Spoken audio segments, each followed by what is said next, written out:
Into The Mandalorian. So we're going to cover episode 5 of The Mandalorian, along with episode 5 of Peacemaker called Monkey Dory. Then, because you like to binge, we got to go through 5 episodes of Ozark, season 4. The first part, second part will be in May 2022. In May? Oh, they did establish it'll date. be 7 episodes, so 14 altogether. Wow. And okay. Time permitting, and only time permitting, we're going to cover Home Team on Netflix, starring Kevin James. Because yes, I watched it this morning. Yes, but that's if I would like to do Ozark once a week, but no, you wanted to binge, so 5 episodes is going to take a while. So yes, let's get into. Yeah, man, I can't wait for this. The Return of the Mandalorian. So we thought we were just getting a little cameo. No, this was a whole episode and sets up season 3 of The Mandalorian, which comes out in December. Yeah. Lots to go. I already saw people losing their mind going, this is not Boba Fett.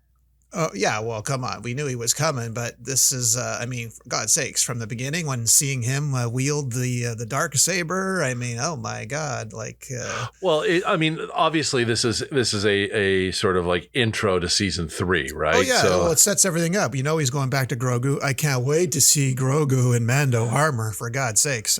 This is going to be mind-blowing. And the fact that the armor... actually tied it up to look like him. Did you catch that in the kerchief? Yeah, I saw that. She gave it the ears. The little ears. Yeah. No, it was great. No, I thought this was a fantastic episode. These shows are here to stay. There's no way in hell it doesn't. There's no continuation to this, right? So Boba Fett's going to continue on, and there's going to be a lot more to the story. Like everybody's expecting. The next episode to be the episode that just blows our mind when, you got a big story arc here. Let the story tell itself. Well, this one was kind of my favorite so far. And, a bit of a discrepancy because he has, get this, so he has the sword that he's allowed to rule Mandalore. He's the rightful owner. He can rule Mandalore. Yeah. However, since he took his mask off, he's not a Mandalorian anymore. So, I'm a little confused. She says, well, you have to bathe yourselves in whatever. That doesn't exist anymore. Okay, yeah, I know he's going to find it, but if you think about it, it's kind of silly, right? Like he's not a Mandalorian, but he's allowed to rule Mandalore. Hello. But that's their way, right? You don't remove the helmet. I know, and he did. So I know, but he's got the sword, so he's allowed to rule Mandalore. See what I mean? There's a little discrepancy here. Yeah, he could make the rules, but he doesn't want to rule. That's the whole thing. No. He wanted to give it to Bo-Katan. He begged her, take it, just take it. But she was old school. She couldn't. She had to win in combat. And she didn't want to fight him for it. Yeah. Oh, we got to get somebody did want to fight him for it. And yes. Yeah. It's basically his ancestor that created the Dark Saber. So we're told Vizsla there, Paz Vizsla.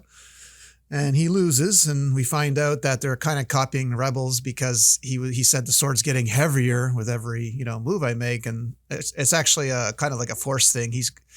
It's only once you're at peace with yourself, because I read up on this, that it starts to get lighter. I was going to ask you about that. What did you think of that little twist? It's because of his demons. And they went through this in Rebels with Sabine Wren, I think. Sabine Wren had it in the cartoon Rebels, and she was experiencing the same thing. And that's what she was told, And because he's missing Grogu and, now he's kicked out of the Mandalorian. Yeah, so he's society. got all of his own he's got a lot of things shit going to deal on. with. Yeah. That's why it's getting heavier. Yeah. Okay. Well, that's just it. Like that wasn't explained. So, obviously that's something to my guess, because he before he jumps back into Boba Fett, he's going to visit Grogu. So I'm guessing the next episode is all Boba Fett, and the finale will be, everybody all together. But I'm guessing I think we're only getting Grogu in season 3. That's my. Oh no! That's exactly what I think. We're next episode of Boba Fett is just about Boba Fett. Mando's gone, but then he comes back for the final episode. But we don't see what happens with him and Grogu. I think that's all going to get. I think all that is going to be revealed to him when he visits Grogu, and he's going to come back being able to wield the sword. So. That's my prediction. Yeah. We got to jump to when he gets the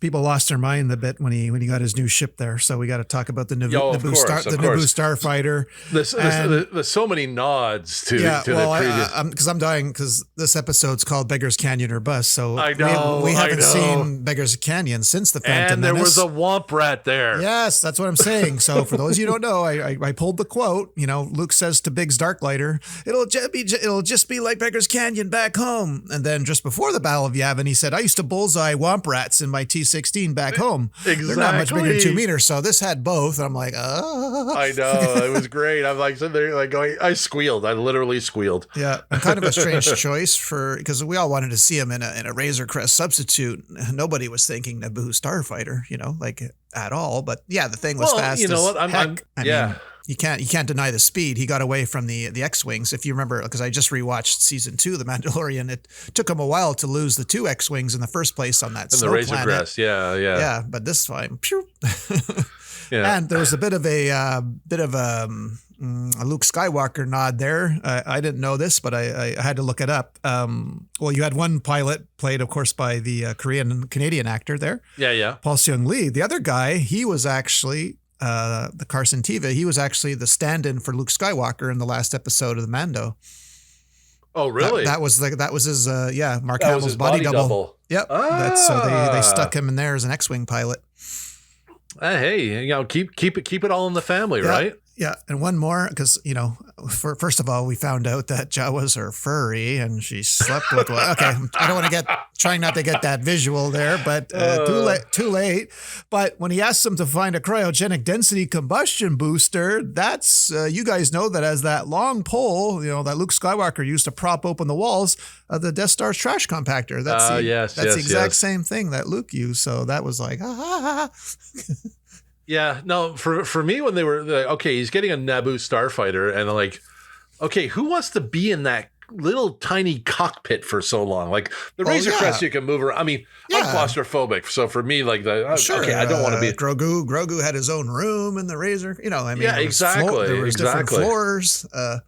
You could transport. Yeah. I mean, it was a gunship, but it wasn't a fighter. But like. Okay, now that the fact that they cleared out the droid thing that's gonna be where he's gonna stuff bounties. Yeah, warm or cold. Yeah, your choice. Yeah, or Grogu. Grogu's gonna get his own little thing in the dome, right? But I mean, or perhaps an R2 unit. I don't know. R5. I don't know. Well, she said they removed completely the droid compartment. Oh, so that's why completely. There's a dome on it. Okay. Well, no, I thought they just removed the dome. Okay. No. The slot there.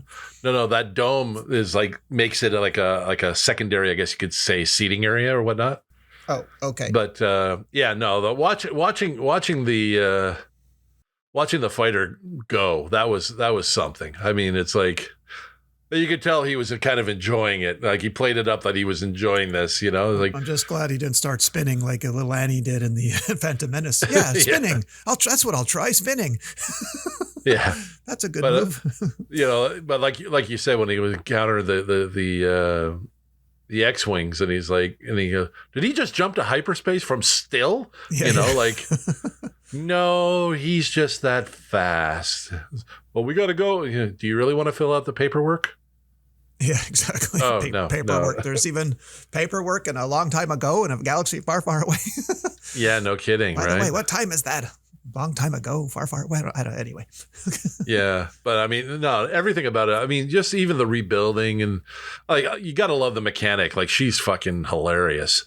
Oh yeah, when the Womp Rat was trying to take her away to eat her, like she's behind the box. Help! She speaks Jawa, oh Lord. Yeah, no, everything about I mean, it's a Mandalorian episode. It's not a Boba Fett episode. It's a Mandalorian episode.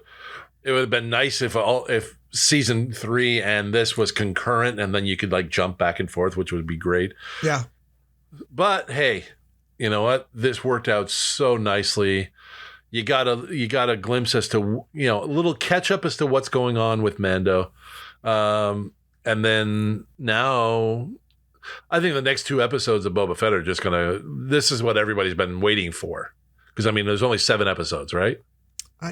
Yeah, 7 or 8. I'm not sure. I could have sworn I heard 8, but at any rate, there's only 2 or 3 left. So yeah. So I mean, obviously, Favreau and Filoni have not disappointed us in a, and I can almost see them going, okay, let's really slow burn this until like the last 2, and then bang, we're gonna hit them. You know what I mean? So I definitely think that they're going to the next couple episodes are going to be what's going to just knock our socks off. Yep. Agreed. So Agreed. Yeah, and you know what? Like I didn't realize how much I missed the Mandalorian until I saw him. Yeah, me too. Well, I just rewatched the second season because I missed him. It's been a full year since I've seen the Mandalorian. Yeah, so I haven't gone back, so I may go binge the 2 seasons there. Yeah, it went fast, man. Like, and I was watching it mostly on the bus, but it still went fast. And of course, still got choked up there when Mando takes off his helmet and Grogu touches his face. I'm like, God damn you! I'm in the metro. Don't do this to me. Well, yeah, shit like that, you start tearing up, right? Oh, no, it's just it was like gulp. It's so nice. Yeah. You know what I mean? Well, yeah. Well, hats off to Pedro Pascal for basically he was looking at a puppet yet had to summon those emotions, right? Which he nailed. No, so yeah, he did. All right, now, well, you want to talk about the opposite of the Mandalorian, Monkey Dory? I thought this episode was like a tribute or an homage to They Live by John Carpenter with the whole X-ray vision alien thing. Did you? Oh yeah, you know what? That didn't occur to me, but now that I've seen it, it's like, oh fuck yeah. Yeah, because only the wearer can see him. And I just have a question because before we go on, I don't think they explained, well, correct me if I'm wrong, last week. We know the butterfly gets in their head or their brain, but they could leave at any time and the person reverts back to normal, right? Like when Peacemaker started killing literally every old woman and, No. They occupy the skull, man. You see the size of him? Yeah, I know, but I thought once they leave, you return to your normal self. So is that not true? There's nothing left of your brains for you to return to your normal self. Okay, I thought he was just killing innocent people to kill the. No. Okay. The butterfly. When you see the butterfly, if you go back and look and you see what he sees with the butterflies in their skull, the butterfly takes up most of the skull. Okay. So there's no brains left other than probably primal function. But did they say that though? Like I must have missed. I must have missed that they said it. Okay. No, but you see it when you see what he sees. Okay. It's one of those. If you see it, then you don't even think, oh, these guys are coming back. No, there's nothing left of their brains for them to come back. Well, let's talk about they teased a little last week about the gorilla that escaped from the zoo. So this is why I love this show. Oh my God. Only in Peacemaker will you see the nerd of the group, chainsaw a gorilla from nuts to sternum, and then Vigilante's pissed that he didn't get to do it. Yeah. Oh my God. That would have been cooler if you tossed me the chainsaw and I got to do it. This is what I hope, I was hoping they were going to do to Gorilla Grodd, and I don't know how many seasons of The Flash, like somebody. Well, there was the Gorilla Grodd in there. Well, that wasn't really Gorilla Grodd. That was just he was an escaped gorilla, but the butterflies take them over and they can talk. So yeah. But I'm saying I just wish someone would have done that to the Gorilla Grodd in Flash that I had to watch for 3 or 4 seasons. Make him talk, yeah, but he talked mentally. Oh, no, kill him, literally kill him like that. Oh, it's like I couldn't handle it anymore. Okay, I got you. Yeah, but so funny. Yeah, well, I mean, they're shooting him, they're stabbing him, and he's just throwing people around. Peacemaker's trying to get on, is trying to punch him, and really, dude? Yeah. That's what annoys me about gorillas. They don't work out. They don't go to a gym. They don't take steroids. So why are they 4 times stronger? I don't understand. We have to take copious amounts of steroids to get that strong. They swing from the trees. Yeah, but still, there's no way we would be able to rip a man's arm off. I just don't get it. I don't know how that happens. Well, their muscles are also 4 times larger than ours. No, I've seen guys bigger than gorillas. You have too. These 6'6" monsters, but they're not as strong. What is it about it? Oh man, we got Christopher Heyerdahl there as the. You probably recognize this actor from the Twilight. Oh yeah. Yeah. So he's one of the. He's Moon's ally there, but yeah, I like that guy. He was Zor-El in Smallville. He was. Yeah. He's been in quite a few things. Oh yeah, he's been in a lot of things. Even like personal friend of mine I went to high school with, who was a movie producer. One of his first movies had him in it with Helen Slater. Oh really? Yeah. Oh okay. So like no, he's been around in quite a few things. Yeah, well, he was in Hell on Wheels too. I watched this great show on AMC with Anson Mount. So he was very good in that. Oh yeah, for sure. What else? Jeez, when he was like, need your sledgehammer approach. And he's, I'm barely ball peen these days. Yeah. Their little road trip there in the RV. What was that song they were listening to? What was that group? Hanoi Rocks. Oh yeah, Hanoi Rocks. That's right. James Gunn's bringing back all the tunes. Oh yeah. Well, I mean, first of all, they're like starting off with, Sister Sin and the fight song. Yeah. Fuck you, fuck them and all the world too. You're just sitting there going, oh, come on. I'm sitting there, I've listened to I think they used that song in Cobra Kai. Yeah, it sounds like a Cobra Kai song. Yeah, I think during one of the big fight scenes, I think it was the high school fight scene that song was used. And so it's like they really went all out with that. And then you go Hanoi, when they get into Hanoi Rocks, and of course the only thing I'm thinking of is that calls me back to The Dirt when I hear with Razzle, the drummer from Hanoi Rocks,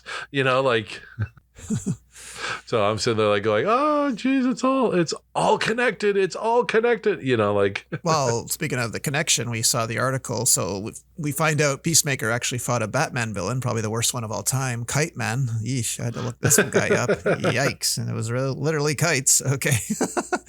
So, that's if you're a Batman guy, you must have liked that little Easter egg. Yeah. The movie Christopher Heyerdahl was my buddy's thing was Nowhere in Sight. Oh, never saw that one, but it was like actor. An 80s kind really? of thing. Okay. Yeah, with him, Helen Slater. Who else was in there? Andrew McCarthy was in it. So yeah, a few nods right there. But yeah, overall good episode. Better than the last one. It picked up a little bit. So, well, I like when they opens up and like little hair of the dog there for Peacemaker. Yeah. And then eagerly trying to bring him a rat to rat, that was a squirrel. Okay. Was it a squirrel or a rat or whatever? Yeah. And it's like, oh, I'm not going to, but thank you anyway. Yeah, it seems like Hardcore is slowly softening up there to Peacemaker. Yeah. So I think, but also like that opening scene and such, to me, like I'm seeing a lot more depth with John Cena. Like he's really, really able to range his emotions. Like we've seen him as the wild man. We've seen him as like the concerned father in the movie Blockers. Yeah. With the funnel. Butt jug, yeah. I have an IPA or a lager. Like this, if it makes a difference, but that's why that scene was hysterical. Yeah. What do you prefer? So like I see so much more depth. Like I can't wait to see him in a little bit more stuff. I mean, Fast 9 was okay, but he was trying to be Bond, but he's not really Bond. You know what I mean? Yeah. Yeah. Much too big for Bond. No, but he was trying that smooth, slick kind of, action, man of action kind of thing. And it was just like, no, he's more of a in your face kind of brawler type, Yeah. Like imagine getting him on heels. Exactly. That would be kind of fun and interesting. But I mean, even still, like you could see the emotion in his face. You could see he was depressed. You could see all that sort of stuff. So, I mean, and kudos to him to playing to an eagle. Yeah, exactly. You know? And then his father still, like, they're fucking with the prince and everything. Yeah, that didn't work out for him, did it? Yeah. I like your noodles. It's not as fattening as the WAP ones. Yeah. Fuck. I'm running out of white guys. I don't know what to call them anymore. You know, it's like I recently rewatched Terminator 2 and I was kind of like, not Ray Liotta. What am I saying? Robert Patrick. Seeing how young he was there and now seeing him in old, I was just kind of like, wow. Yep. He literally was running too fast in Terminator 2, in the car parking garage scene. Yeah. He was running too fast. He was catching up to the car. And James Cameron's like, slow down. Well, I forgot to mention last week when we were talking about the protege, he was in that too. Yeah, that's right. Yeah. He's like the head of the biker gang. I'm like, what did Augie start? Is this the Augie Smith starting point? Is he like biker gang in Vietnam and now he's going to be in Peacemaker? That's where he got his taste of racism. So it's like, like I said, I'm kind of like so loving everything about this, much more than I did Suicide Squad. And, yeah. Very good show. Now I'm wondering what other character from Suicide Squad James Gunn is trying to pitch to Warner Brothers to do a spin-off show of. Well, you keep wondering, brother, so we got to get through 5 episodes of Ozark season 4 right now. And since you binge, I'll have you start it off because it's hard for me to talk about 5 episodes. So I'll let you kick this off. Well, I mean, it's the whole thing is just constant juggling, right? Marty is trying to get everybody into place and it just keeps going sideways here, there, and everywhere. Well, he keeps landing on his feet, too. They stop his drugs, so he goes after the heroin that was just sold, and now he's going to pay them double to get it back. He still manages to land on his feet, but I think... Oh, he still had to land on his feet, but he had to jump through a lot of hoops to get there. I think we're all dreaming. Now that we've watched 7 episodes, I kind of think that car accident is just a dream sequence. I don't think they're all getting out alive, and would be realistic if they did anyway. You know what I mean? Without some but deaths. I mean, the way that car wreck happened is very random. Exactly. Yeah, you survive all that just to be. No, I think it's a dream sequence. There's no way it ends like that at all, and you're not going to tell us right off the bat. Like how you're going to end it. So no, that's a MacGuffin or a misdirection or something. And like you everybody thinks they're getting out, and then it drags them back in. So it's like, and you got to, like I said, trying to deal with the government and the thing, and then like in the end having that one the FBI agent they've been trying to, Maya, trying to flip Maya. Well, she turn on him. Yeah, well, she's going to get in trouble. She went against her bosses, okay, and them. But yes, in reality, she's going to get her career advancement's over. They can't really come out and fire her because she just arrested a top kingpin. You know what I mean? So but her moral code was so strong that she couldn't go through with it. Like you saw her talking to her. I don't know if that was her ex-husband or ex-partner in the beginning, where she was going to testify against him and not go along. But that's just her. But I'm saying she severely screwed herself. She's not going to get any promotion because she went, basically defied her bosses. This is the highlight of her career, and that's it. Yeah, you're going to be in Alaska next, Yeah, no kidding. Because and you see the look on the guy's face, and he's just like, this is not supposed to be happening. Yeah, Omar Navarro, gets pinched, but now we have his unhinged nephew. Like he's really unhinged, running the show. So there's Javi. I'm trying to figure out if his handing the torch over to his son was his nephew was setting his nephew up to take the fall from the FBI if anything was to go wrong, right? Because he's buying his way out. And like I said, I'm wondering, is this his way of handing up his nephew on a silver platter while he fucks off? Yeah. But then, he gets pinched, and it's just like, oh. So now he's got to get the nephew to carry on with the deal. Yeah, yeah. Let's talk about Wendy. Wendy's doing a descent into madness here. She's gone completely Oh, geez, yeah. power hungry or crazy. I mean, she keeps putting. So she's the reason now. The beginning. Amaro Navarro says to Marty, your greatest is going to come from within. Your greatest fall, or your greatest enemy, or the greatest your greatest the person that's going to turn against you is coming from within. So now I think it's Wendy. Actually, at first I thought his son, he was going along that road, but Wendy basically wanted to have her son arrested just to scare him straight. So I think she's I think she's like taking on a lot of the behavior of people like Navarro. Yeah, well, I mean, yeah, but she's picking fights where she doesn't need to with Snell there. She didn't have to. I mean, sure, at the end she called the ambulance when Darlene was having a heart attack in her driveway, but that reminded me of Breaking Bad season 2 when Walter White was watching Jesse's girlfriend die. It reminded me of that. But he felt bad about it. At one point, you just see her like just waiting, right? I didn't think she was going to call because that was the perfect way to kill her. Yeah, but then again, she gets it in the end, right? yeah.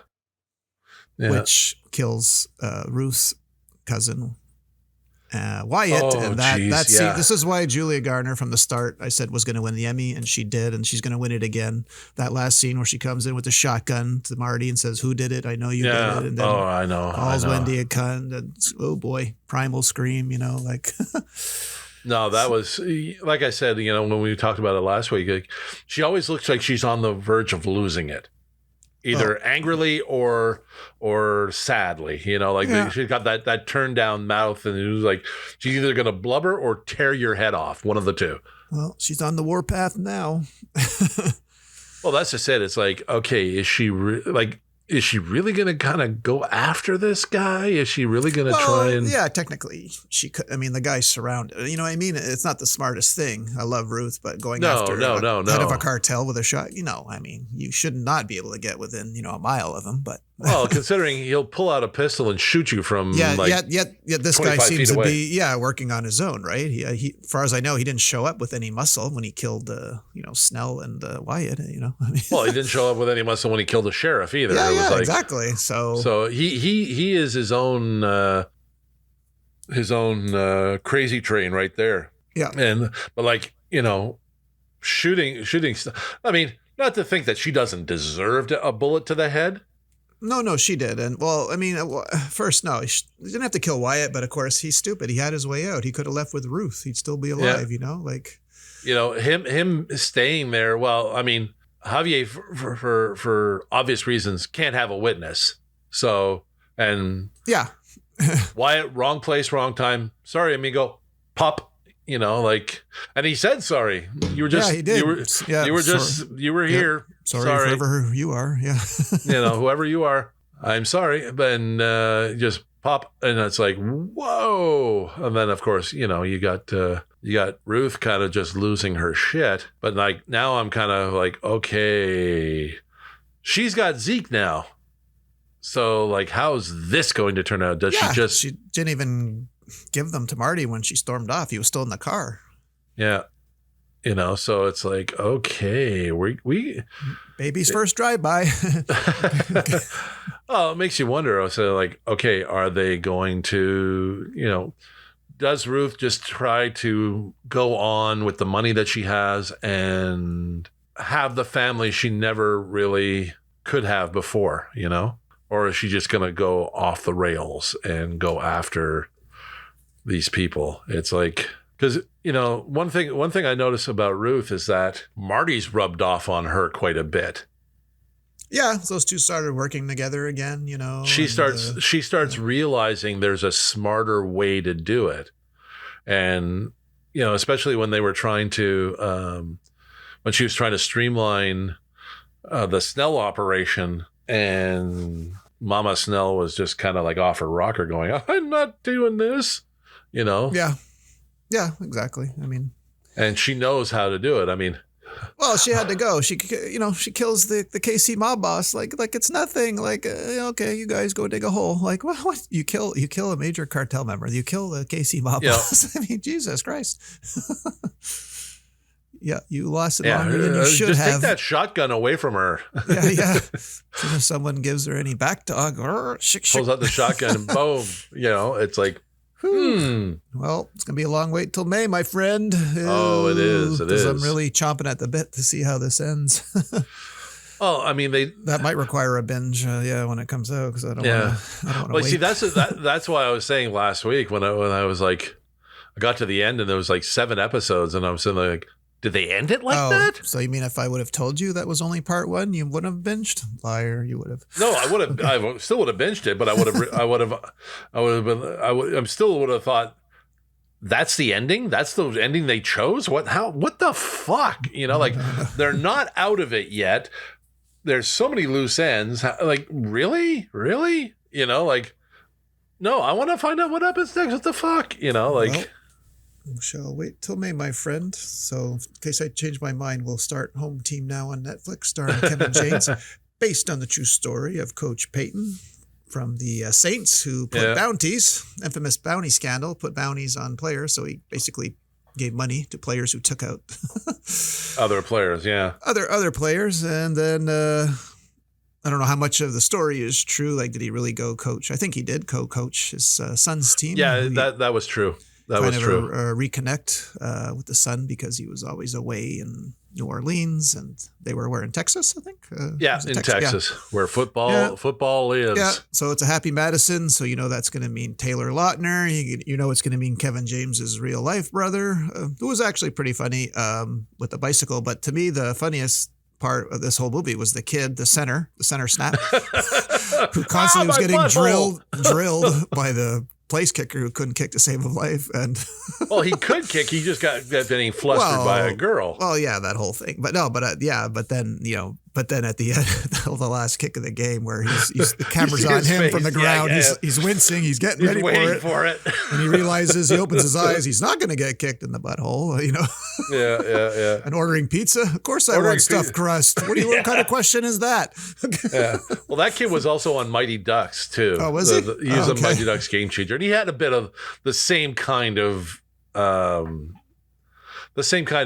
character. Oh, okay. Well, he's funny. I mean, he's very funny. He's very funny. Laugh at much else, but him I did, yeah. No, it was a typical. Yeah, it was a typical. Thing. I mean, you had to have Rob Schneider in there as the guru asshole namaste. With the his power bars. The power logs and super logs. Yeah. Well, that one line came from the commentator. They just barfed their way to the championship. That was funny. I didn't care for the barf on the field, but they just barfed their way to the championship. And he told them the sign, we should all do this peacefully. Like, it's football. What do you do? Yeah. He doesn't like to be touched. Does he know he's playing football? No, I mean, it's your cliche. It's Bad News Bears. It's Mighty Ducks. It's no Remember the Titans, but if you're a Happy Madison guy, then no. Like I said, it's a fun watch for the time being. I mean, I think the funniest moments were off the field, especially the hotel clerk. Oh yeah. Oh, that's just the filter. Okay, can we turn the filter? No. He basically eats all the continental breakfast, puts all the bagels in a Ziploc bag. Complete idiot. He was like the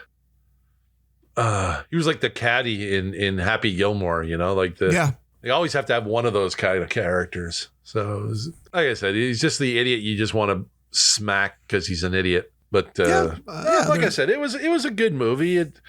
It had what it needed to do. I mean, it's not a like you said, it's no Remember the Titans or even the Replacements or Necessary Roughness. If you want to get into good football movies or football comedies.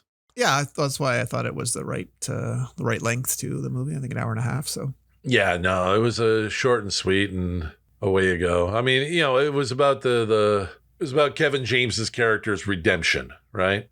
It was reconnecting with his son, and then you see at the end they go for the tie instead of the win, and the kid kicks it wide. Yeah, Rob Schneider's wife is played by Adam Sandler's wife. That's Jackie Sandler. Oh, really? Yeah. They've been married since 2003. So I guess she slept with the boss to get that role. They're keeping it in the family. Wow, she actually was in Deuce Bigalow with Schneider in '99. So I mean, really? Okay. She's been around, but I think this was her first real starring role. Yeah. Like I said, it was feel good. It was one of those good distraction type movies. Yeah. What? Not a lot of super laugh out louds, but it had some giggles. Yeah. Geez, I didn't even know this. The janitor that was Sean actually Payton. Sean Payton. Yeah. I didn't know that. Yeah. No, I saw that. I saw that in the IMDb. I was like, Sean Payton is the janitor. I'm like, oh, and I'm watching it, and I'm like, oh, there he is. Good to have you back, Coach. Yeah, but I wonder how long he was waiting to say that line, Yeah, exactly. Redemption! But, I'll even get the former coach of the Steelers in there when he calls them. Oh, geez, yeah. Yeah. If you lose, you never talk to me. Yeah. Oh, no. All in all, it's one of those... Watch for the hell of it. You got nothing else better to do. Yeah, turn off the brain. Yeah, pretty much. I'll agree with you 100% on that one. Now I want to go watch all the other good football movies. Yeah. You got anything in the news? I mean, other than James Gunn spinning off what character do you think that might be? I don't know. I don't even know. What were they? What do you think? There were so many of them. I mean, who survived? Yeah, who survived? So we found out wasn't the rat still alive at the end? Yeah, the rat girl was still alive. Weasel was still alive. Oh, Weasel. That's right. Yeah, Weasel. Okay. I don't think. Unless he's going to. Yeah, but it could be taking place 10 years before, right? He could do a type of thing like that, right? So whereas Peacemaker takes place right after, maybe they can just pull a Black Widow. 10 years before. Do you think Idris Elba would do a blood sport? Was it Bloodshot? Well, yeah, I think more and more actors are doing shows like that, especially if they're set for streaming, because to them it's just a couple of long movies, So I think he would do it if he's not picked for James Bond. Yeah, because he's in the running apparently. So, oh, they're all in the running. I mean, shit. Everybody's going to be James Bond. That's right. Henry Cavill and every woman. Okay. Yeah, no. Well, I would like to see either Richard Madden or Henry Cavill. Yeah. Oh, I mean, everybody wants to see. Everyone wants to see Henry Cavill in everything. Well, he does look good in a 3-piece suit, though, doesn't he? Oh yeah. Yeah. Oh, what was it? I saw this meme the other day. Women that say they're into nerds, and they picture this is the nerds they're into, and it's Henry Cavill building a computer. I'm like, yeah, exactly. Yeah, you can't. Even on the set, like even the actress that plays Freya said, "Oh, he's such a nerd. He'll tell you, like, I think in this scene we should take that line from chapter 3 of the book." And she goes, and he like rattles off the perfect quote for it. Yeah. No. Well, I mean, that's who he is, right? He just happened to be blessed with like genes of the gods. Yeah, perfect body, perfect face, perfect hair. I hate that guy. No, I don't. I like him. Just wish, if there's one guy you could look like, yeah, it would be him. Yeah. You just want to you want to be his friends just to get his throw-offs. No, I'd rather be him, And of course, let's throw in the accent here. So, I mean, come on. This guy walks in a bar. I mean, Jesus, it must be like women are like, Well, I can talk with an accent as well, but it just doesn't work for me. So you went a little posh to Cockney there. Okay. Oh, Lord.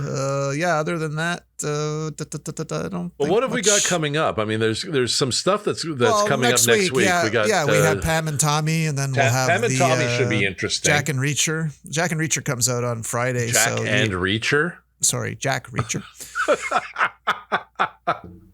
Jack Reacher on Amazon Prime with our buddy Taylor. So I know, thank God you can't binge that show because that'll be one a week. So I'll have to watch that one in the afternoon or something for the podcast. But we'll have a review of Pam and Tommy. I'm looking forward to too. So that should be interesting. I mean, it's that's like the pop culture scandal of the entire, was it the 80s or 90s that came out? No, that was 90s.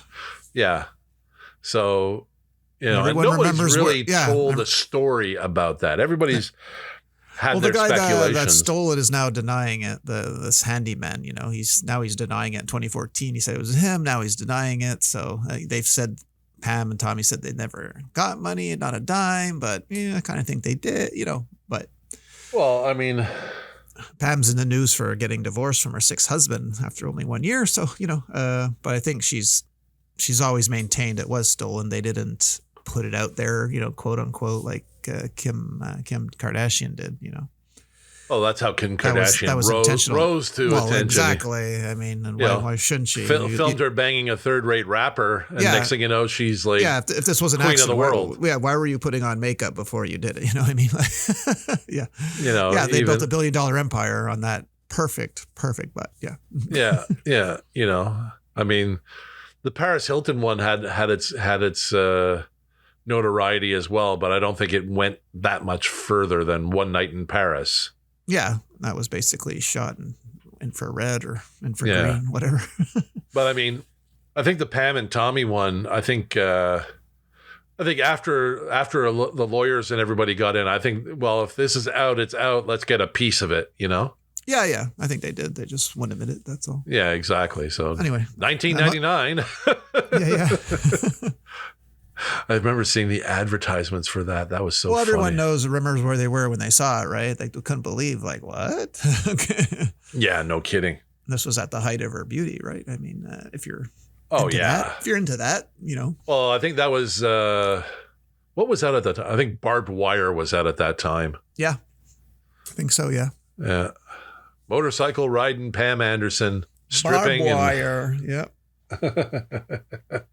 Oh God, that was such a horrible movie. Yeah, but it had Pam Anderson in it. It had Pam Anderson, and she was naked. So yeah, there you go. In a shower, was she in a shower tower or something like that? I only saw it once, so I don't remember much about it. I remember more about the video Pam and Tommy than I do that actual movie.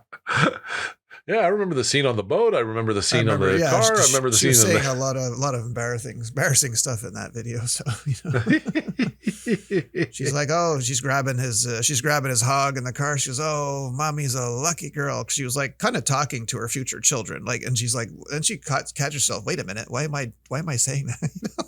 Yeah, why are you saying? Oh, geez. Why are you just telling your young kids, grabbing their soon to be father's schlong that? You're a lucky girl because he's got a big schlong. You know, think about it. Well, he had a big hammer, that's for sure. Yeah. Well, I think I was listening to, what was it? Steve O's podcast when he had him on, and they actually said, you got like one of the biggest dicks in entertainment. So it was like... Yep. All I can say that is thank you. Yeah. Well, I mean, thanks for watching. Yeah, you got to think like all through his years in Motley Crue and whatnot. Yeah, he was all over the place. Oh yeah. If you look like that, got a big schlong, and you can play drums halfway decent, then yeah, you should be in rock and roll. Yeah. Just go watch The Dirt again on Netflix before you watch Pam and Tommy if you want to get an idea. Okay. Yeah, exactly. All right, sir. Yeah, that's it for me. I don't think we got anything else. It's all quiet on the pop culture front. We're all just waiting to be able to go see Spider-Man, and I'm glad no one died. Thank you. Okay. Yeah. Hey. Knock on wood. Yep. Because we never know what might happen before the night's out. That's right. Might have to put an amendment. There you go. All right. So, people, you can find us on social media on Twitter at Bay Rejects. You can find us on Facebook at Butcher Bay Rejects. You can find us on TikTok at Butcher Bay Rejects, and search Butcher Bay Rejects on YouTube for our animated version of this podcast, because, hey, we look silly and fun as cartoons. We do. And you could also, did I say our website? Butcher Bay Rejects? No, I didn't. Okay. ButcherBayRejects.com is our website to catch all of this fun stuff that we put out. And you can find us on all the podcast platforms: Apple Podcasts, Google Podcasts, Spotify, iHeartRadio, Pandora, Alexa TuneIn, and Amazon Music. And that's that. This has been Butcher Bay Rejects. I am Mark. I'm Greg. See you next week, nerds. And have a good one. Bye. Bye.